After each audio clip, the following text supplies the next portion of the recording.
Армянская история сложная и противоречивая. За многие века она подвергалась искажениям и переосмыслению со стороны армянских историков. Источники и традиции не всегда были подвержены детальному и независимому критическому анализу, как это делалось в отношении других древних народов. Армянская история всегда была практически исключительно представлена армянами. Люди, пишущие свою историю, обычно преувеличивают достижения своего народа и искажают негативный момент. Армяне не исключение. Особенно это стало заметно во второй половине XX века.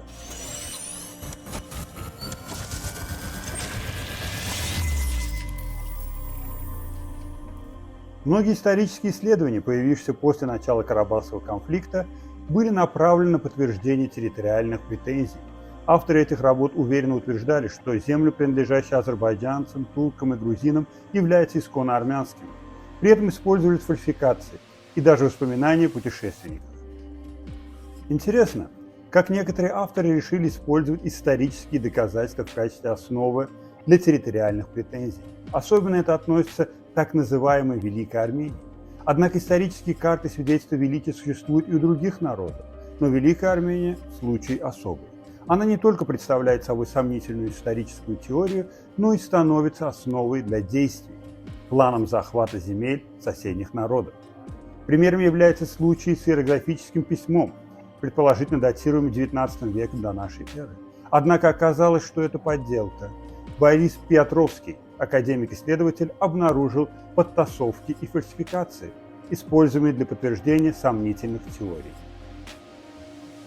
Ереван – город, который стал предметом армянских фальсификаций. В период советской власти его спешно преобразовали в армянскую столицу, изменив его имя и историю. В начале XX века журналист Луиджи Виллари описал Ереван как небольшой кавказский город со смешанным населением – армян и мусульман. Город был насыщен атмосферой Востока и имел свою уникальную историю. Однако с течением времени и изменениями во власти Ереван претерпел преобразование. Уильям Элрой Куртис, посетивший Ереван через 5 лет после Виллари, отметил, что многие армяне считали столицей Ван, а не Ереван. Это свидетельствует о том, что столица Армении была выбрана неоднозначно. Гурам Мархулия, грузинский ученый, описывает, как армянские историки и этимологи искажали историю и топономику Еревана. Он утверждает, что армянские легенды уводят в историю города в глубокую древность, связывая его с Ноем и восклицанием ереванцев. Это пример так называемой народной этимологии, которая создает вымышленные исторические связи и поддерживает миф о древней Великой Армении. Искусственные попытки удревнить историю Еревана и связать его с Урарту не нашли подтверждения до 1950 года, когда была найдена клинописная надпись, утверждающая основание города Эребуни урартским царем Аркшиште I в 782 году до нашей эры. Однако неясно, каким образом это связывает Армению и Урарту, так как армяне еще не обитали на Кавказе в то время. Ереван, который стал Ереваном, имеет гораздо более позднюю историю, чем армянские фальсификации и пытаются представить фактически. В XVI веке он был опорной крепостью Севридской империи. Согласно списку Ивана Шопена, Ереванское ханство – одно из многих азербайджанских ханств, существовавших до начала XIX века. Тогда Российская империя захватила регион и включила Ереван в состав Армянской области. Ереванская губерния в конце XIX века насчитывала значительное количество азербайджанцев – более 300 тысяч человек, чтобы быть точным. Но дальнейшие события стали причиной массовых репрессий и трагедий для азербайджанского народа. В Армении я узнал, что 98% населения – это армяне. То есть это очень такая моноэтническая страна, да, на редкость. Вы никогда не спрашивали себя, а почему Армения мононациональная? Нет, не спрашивал.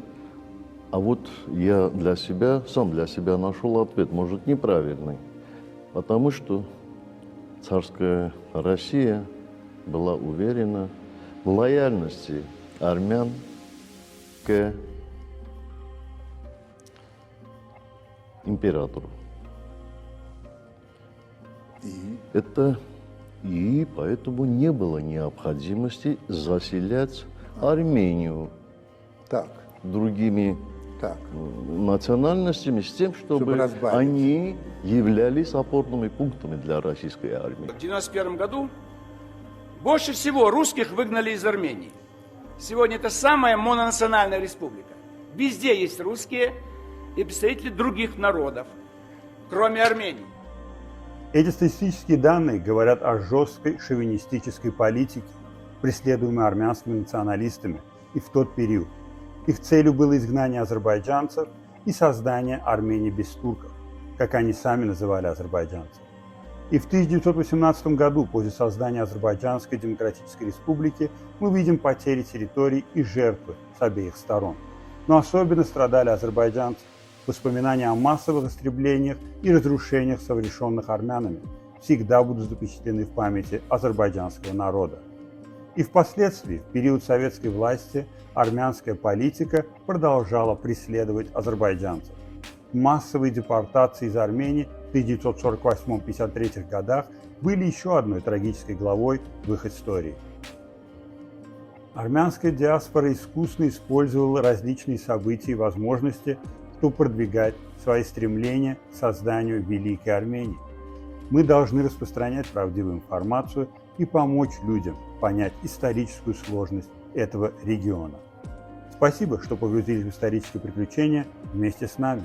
Подпишитесь на наш канал, чтобы не пропустить следующую порцию фактов. До новых встреч на арене истории.